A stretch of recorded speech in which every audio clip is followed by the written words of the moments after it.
वृंदावन जाने को जी चाहता है।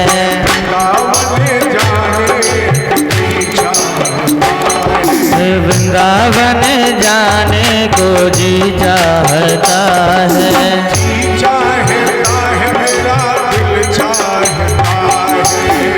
चाहता है मेरा दिल चाहता है। दिल चाहता है मेरा मन चाहता है। दिल चाहता है मेरा मन चाहता है।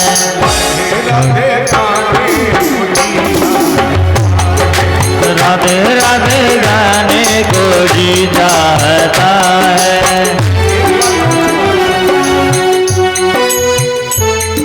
पूछो कितने लोगों को हाथ दिए भगवान?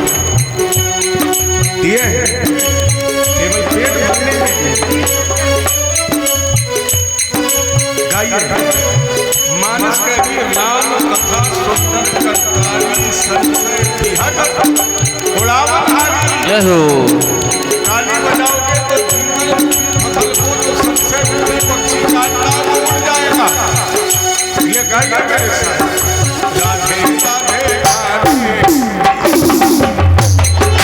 राधे राधे गाने को जी चाहता है।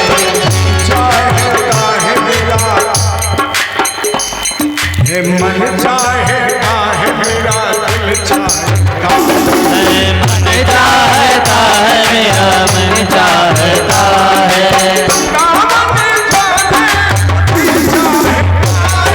वृंदावन जाने को जी चाहता है।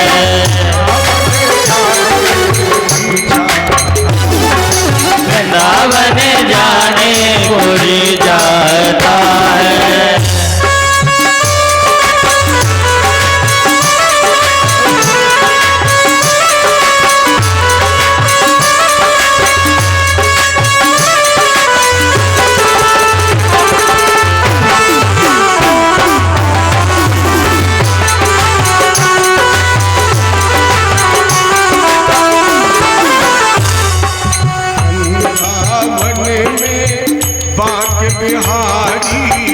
वृंदावन में बाके बिहारी। बाके बिहारी मेरे रास बिहारी। बाके बिहारी मेरे रास बिहारी। नैना लड़ाने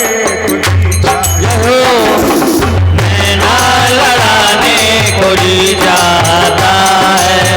नैना लड़ाने को जी चाहता है। को जी चाहता है।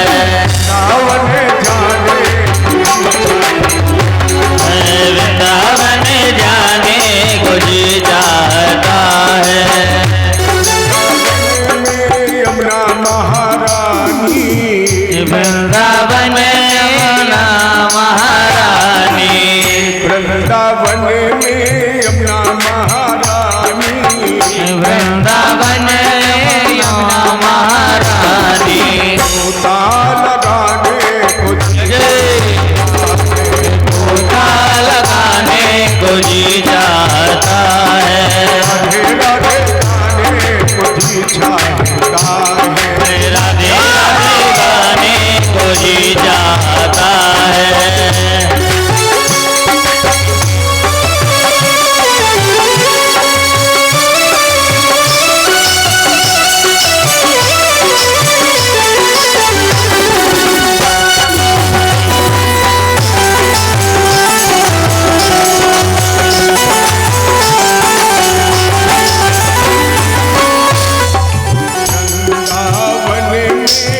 संत बहुत हैं। वृंदावन में संत बहुत हैं। वृंदावन में संत बहुत हैं। वृंदावन में संत बहुत हैं। संत बहुत हैं महंत बहुत हैं।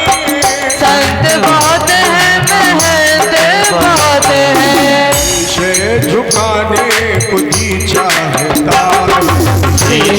झुकाने को जी चाहता है।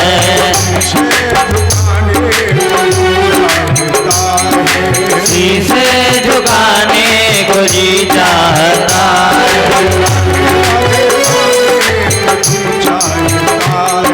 राधे राधे गाने को जी चाहता है।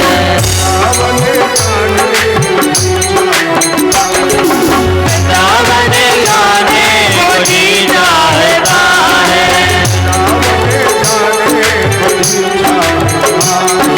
वृंदावन जाने को जी चाहता है। राधे राधे गाने को जी चाहता है। राधे राधे गाने को जी चाहता है। राधे गाने को जी चाहता है।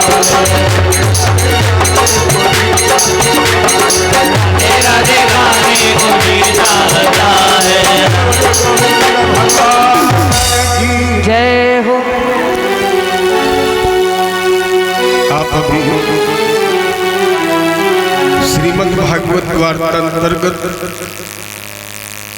पद्म पुराण से उद्धृत महात्म्य के रूप में 6 अध्याय की कथा की चर्चा, जिसमें आपने प्रसंग सुना भक्ति, ज्ञान, वैराग्य। और जब ये चर्चा उठी कि इस कथा को सुनने का अधिकारी कौन है, तो आपको सुनाया जा रहा था गोकर्णोपाख्यान। इसमें धुंधकारी प्रेत की कथा है और उसने सुनी कहाँ बैठकर? 7 गांठ के बांस के अंदर। अब अभी यहाँ नहीं, आरती के बाद जब आप अपने घर में पहुंचे तो दूसरा कार्य बाद में करना, पहले ये देखना कि 7 गांठ का बांस है कहाँ। जब आप देखना शुरू करेंगे तो आपके शरीर में ही 7 गांठें हैं। पैर से लेकर सर तक गिन करके देखना, शरीर में ही मुख्य 7 गांठें हैं। और इन 7 गांठ के बांस के अंदर जो मन बैठा है, यही धुंधकारी है। अच्छा बताइए, मन कभी खाना बंद करता है? मन की कभी भूख मरती है? नहीं मरती। और इस मन की भूख मारने के लिए आपको चाहिए गोकर्ण। ये भी कई बार नहीं है। गोकर्ण का मतलब है गो माने इंद्री, कर्ण माने कान। ये कान ही गोकर्ण है। और जब इन कानों से आप भगवान की कथा सुनेंगे, जैसे आज जब तक आप कथा सुन रहे हैं, तब तक ना तो आपको भूख लगेगी, न तब तक आपको प्यास लगेगी, न तब तक शरीर के विकार पैदा होंगे। अगर आप कथा सुन रहे हैं तो केवल बैठने का मतलब कथा सुनना नहीं है। अगर आप कथा सुन रहे हैं तो का मतलब है सावधानतया सुनो। अगर आप सावधान होकर कथा सुन रहे हैं तो यहाँ न तो क्षुधा लगेगी, न प्यास लगेगी, न शरीर का कोई विकार पैदा होगा। और जब शरीर में कोई विकार पैदा नहीं होगा तो मन की भूख मर जाएगी। और अगर मन की भूख मर गई तो समझो ये 7 गांठ का बांस फट जाएगा। तब फिर आपको मिलेगा विमान। कुछ लोग पूछते, पंडित जी हमने तो 10 भागवतें सुनना तो दूर, मैंने तो करवाई है और हमें विमान तो छोड़िए साइकिल नहीं मिली। आप लोग भी कह सकते हैं पंडित जी हमने तो बहुत सुनी है। और आप कह रहे धुंधकारी ने एक बार सुनी, विमान मिल गया। और हमें आप रोज सुनते हैं हमें विमान तो विमान रहा, साइकिल नहीं मिली। विमान का मतलब क्या है? जब आप भगवान की कथा सुनकर मन को एकाग्र कर लेंगे तो आपके जीवन का चला जाएगा अभिमान। और जिस व्यक्ति के जीवन का अभिमान चला जाएगा प्यारी, यही है उसके लिए विमान। मैं क्या हूं, क्यों आए हो? पता है, आपने सुनी होगी कबीर जी की एक लाइन, मन की तरंग मार ले बस हो गया भजन। मन की तरंग मार ले बस हो गया भजन। तरंग मार ले, बस हो गया भजन। भैया आदत बुरी संभाल ले, आदत बुरी संभाल ले, बस हो गया। आया है तू कहाँ से और जाना कहाँ है, आया है तू कहाँ से और जाना कहाँ है। इतना अगर तू जान ले, इतना अगर तू जान ले, बस हो गया भजन।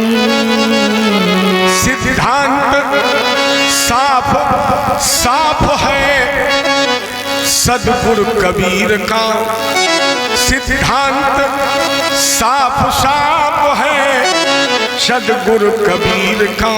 क्या अरे अब तो जन्म संभाल ले, अब तो जन्म संभाल ले, बस हो गया भजन। मन की तरंग मार ले, मन की तरंग मार ले, बस हो गया भजन। मन की तरंग जिस दिन मर जाएगा, देहाभिमान समाप्त हो जाएगा। और प्यारे जिस दिन देहाभिमान समाप्त हो जाएगा, उसी दिन तुम्हें विमान मिल जाएगा। और अगर शरीर के साथ को साथ गांठ न माने तो एक साथ गांठ का बांस और है।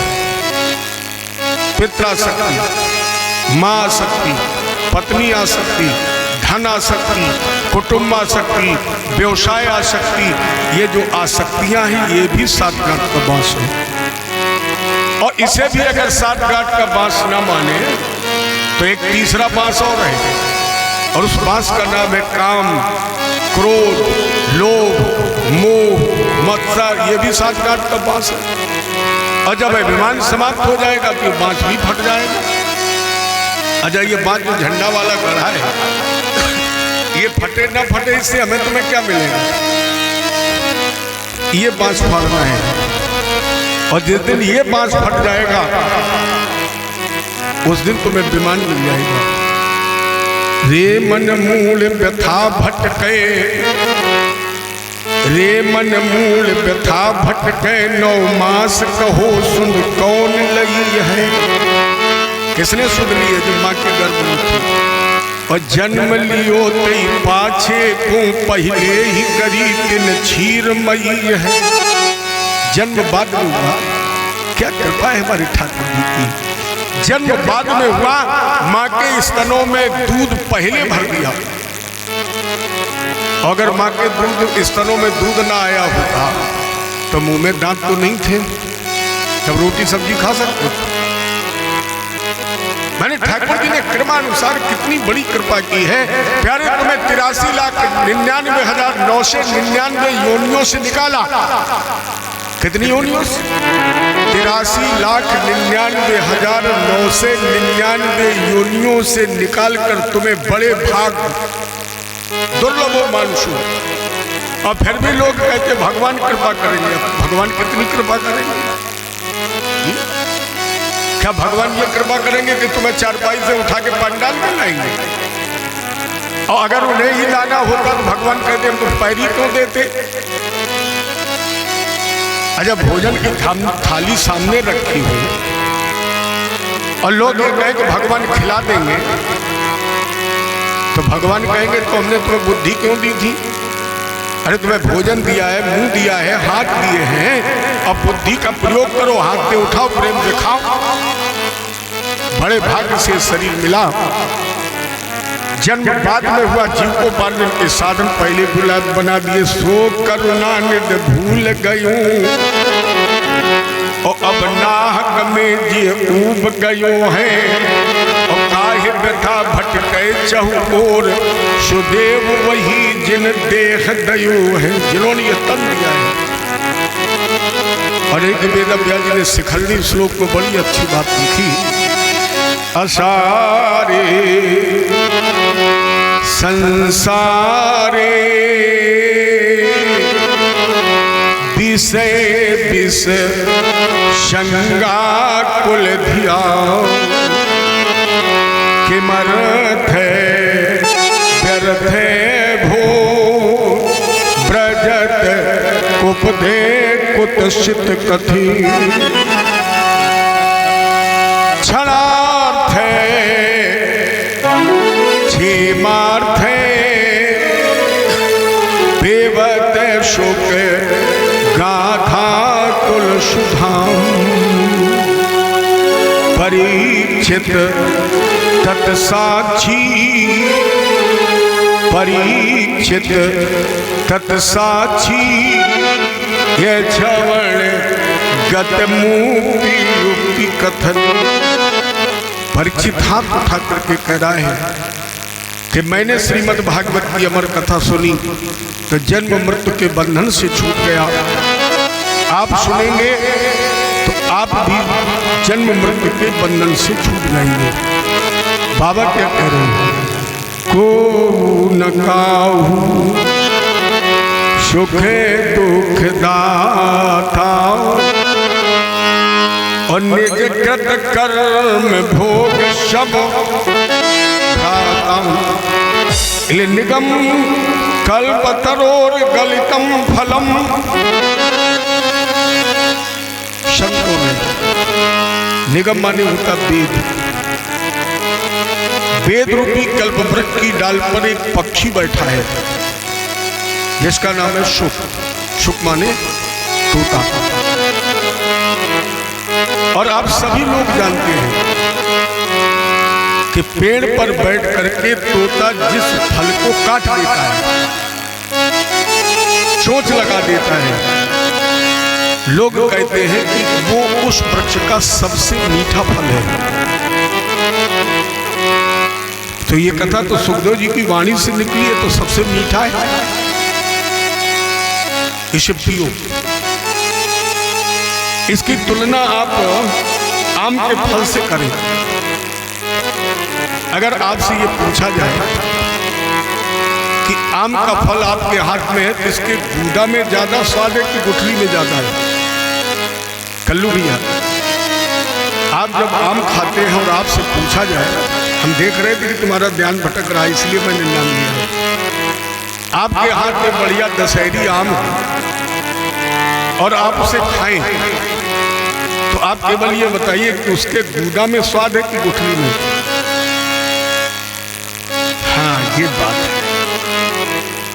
अगर गुठली में स्वाद ना होता तो लोग 10 बार मुंह में डालते और निकालते, तो गूदा से ज्यादा स्वाद गुठली में है। और कभी अनुभव करके देखना, गुठली आपके मुंह में जितनी बार जाएगी अलग अलग स्वाद देगी। एक स्वाद भी नहीं होगा, अलग अलग स्वाद होगा। उसी प्रकार भगवान की कथा जब आप पढ़ेंगे, जितनी बार पढ़ेंगे, आप पूरी रामायण मत पढ़िए, केवल एक चौपाई रामायण की, एक चौपाई जितनी बार आप पढ़ेंगे उतनी बार आपको नया अर्थ मिलेगा, उतनी बार आपको नया भाव मिलेगा। और जिनने कभी पढ़ी ना हो वो तो कह रहे क्या वही पढ़ के रह गए। अच्छा एक बात बताइए, बार बार पढ़ो। आप फिल्में देखते होंगे, बहुत आती हैं। कोई ऐसी फिल्म है जिसका गाना एक दिन फ्लॉप ना हुआ हो? बहुत भीड़ हुई। हमने देखा कानपुर में 3-3 किलोमीटर की लाइन लग गई, साल 2 साल बाद बेकार हो गई, हर कोई पूछता है। लेकिन श्री कृष्ण गोविंद हरे मुरारे, बताओ ये कभी फ्लॉप हुआ? ये पहले भी था, आज भी है, और प्यारे जब तक ये धराधाम रहेगी तब तक रहेगा। जितनी बार गाओगे उतनी बार आपको नया आनंद मिलेगा। और जितने कभी गाए ही ना हो, अरे गा करके तो देखिए। श्री राम जय राम कभी पुराना होता है? नहीं होता है। जितना इसे पढ़ो उतना इसका नशा, उतनी ज्यादा ये नया। इसलिए इसे पिबत भागवतम पियो। एक तुलना और कर लीजिए, इसकी तुलना हो सकती है गन्ने के पेड़ से। पूरे गन्ने में रस है, लेकिन पहली वाली पुइया कैसी होती है? खट्टी। उसी प्रकार भागवत की कथा में भी लोग कहते हैं आज नहीं 2 दिन बाद चलेंगे। आप जितना नीचे की तरफ बढ़ते जाएंगे, लेकिन ये ध्यान रखना, अगर गन्ने की पहली पुइया नहीं होगी, पहले वाली ही तो लास्ट बनती है। पहली वाली ही तो एक दिन आता है जब आखिरी बनती, और पहली नहीं मिलेगी तो आखिरी मिलेगी। हर जीवन में पहला दिन नहीं मिलेगा, अगर संडे नहीं मिलेगा तो सैटरडे मिलेगा। जैसे आप नीचे की तरफ बढ़ते जाएंगे, उसमें रस बढ़ता जाएगा, मिठास बढ़ती जाएगी, प्रेम, रस और आनंद बढ़ता जाएगा। इसलिए नित्य निरंतर इसे पियो। अब पीने से पहले एक काम और करना, क्योंकि आज भगवान की जो कथा है ना, ये व्यवसाय बन गया है। हम तो ये कह देते कहीं कहीं कि पहले भारत में केवल भूमाफिया थे, अब भारत में भूमाफिया कम है, धर्म माफिया ज्यादा है। अब भगवान की कथा भी, कल मैंने एक प्रमाण दिया था आपको, प्रातः स्मरणीय गोलोकवासी रामचंद्र जी डोंगरे जी का प्रमाण दिया था, जिन्होंने तुलसी के दल के अलावा कभी कुछ लिया ही नहीं। करोड़ों रुपए चढ़ते थे, जाने कितने अरबपति सेठ थे उनके पीछे चलने वाले। लेकिन आज भागवत की कथा का व्यवसायीकरण हो गया है, और इसमें केवल वक्ता का दोष नहीं है, इसमें सबसे बड़ा दोष श्रोताओं का है, सबसे बड़ा दोष जनता का है। क्योंकि अब वो कथा सुनना नहीं चाहती है, अब वो कथा में ज्यादा पैसा खर्च करना चाहती है, कथा में ज्यादा से ज्यादा नाचने वालों को बुलाना चाहती है। लेकिन भगवान की कथा का मतलब ये नहीं है। भागवत की कथा मनोरंजन का विषय नहीं है। जैसे लोग शाम को कहते मजा नहीं आया, भैया मजा नौटंकी में आता है। ये मनोरंजन का विषय नहीं है, मनोभंजन का विषय है। और अगर यहाँ भी मनोरंजन करते रहे तो फिर मनोभंजन का हो। ये केवल नाचने झूमने का विषय नहीं है, क्योंकि ये जो कथा है ये मरने की कथा है। किसे सुनना चाहिए? जो मरना नहीं चाहता है उसे ये कथा सुननी चाहिए, जिसे मरने से डर लगता है, या जो मरने की कला जानना चाहता है। अच्छा बात बताइए, आपके घर में कोई मरीज हो, कुशासन पर लेटा हो, मरने वाला हो, और पड़ोसी के घर में नाच गाना हो रहा हो, तुम्हें अच्छा लगेगा? तो भगवान की कथा है, ये रिश्ते तोड़ती है। भागवत की कथा रिश्ता जोड़ती नहीं है, भागवत की कथा रिश्ता तोड़ती है। और जहां रिश्ता टूटता है, बताइए वो गाना होता है कि रोना होता है? अगर बाप बेटे का रिश्ता टूट जाए तो वह लोग हंसते हैं कि रोते हैं? रोते हैं। तो ये रोने का विषय है, ये मनोरंजन का विषय नहीं है, रोने का विषय है। क्योंकि राजा परीक्षित मृत्यु आसन पर है, जिसे भगवान ने स्वयं मां के गर्भ में जाकर बचाया है। कौन मरने वाला है? जिसे स्वयं भगवान ने मां के गर्भ में जाकर बचाया है, वो मरने वाला है।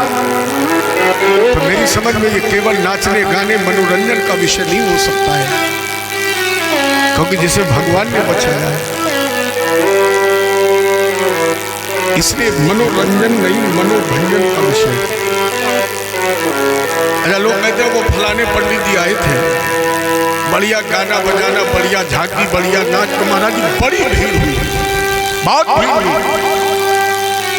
इसका सबसे सरल उत्तर ये है कि जब आपके गांव में रामलीला होती है, देखिए आपको हुई है आपके गांव में कभी रामलीला होती है?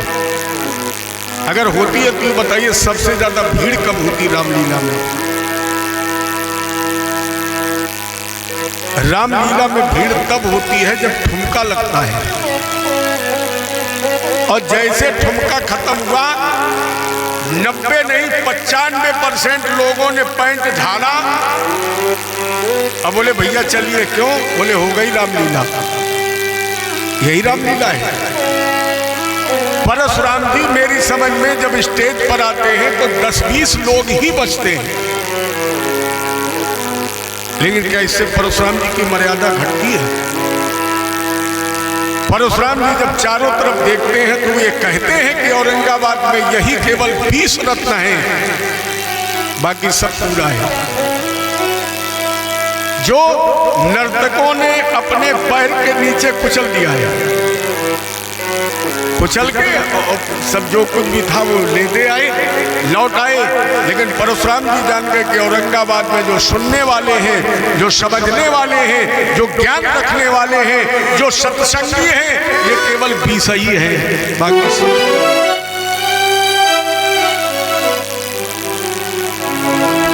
इसलिए इसे मनोरंजन नहीं मनोभंजन का विषय बनाइए।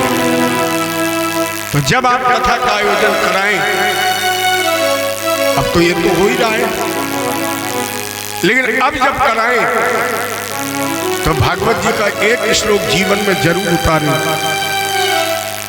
विरक्तो वैष्णवो विप्रो वेद शास्त्र विशुद्ध कृत दृष्टांत कुशलो धीरो वक्ता कार्यो अतिन स्पृहा।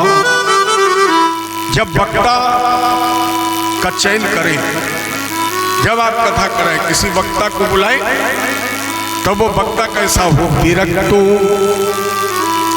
विरक्त का मतलब केवल घर परिवार छोड़ना नहीं है। विरक्त सुदामा जी को भी लिखा गया है। कृष्णस्यासीत कश्चित् सखा ब्राह्मणो ब्रह्म वित्तमा विरक्त इंद्रियार्थेषु। पत्नी सुशीला है, कहीं कहीं लेख मिलता 4 बच्चे भी हैं, लेकिन सुदामा को विरक्त लिखा गया, माने गृहस्थ में भी व्यक्ति विरक्त हो सकता है। और विरक्त कौन है? जितेंद्रिया, जो अपने इंद्रियों को काबू किए हैं। तो वक्ता कैसा हो? विरक्त हो। दूसरे वैष्णव हो, वैष्णव संप्रदाय का हो। तीसरी बात विप्रो, विप्र हो।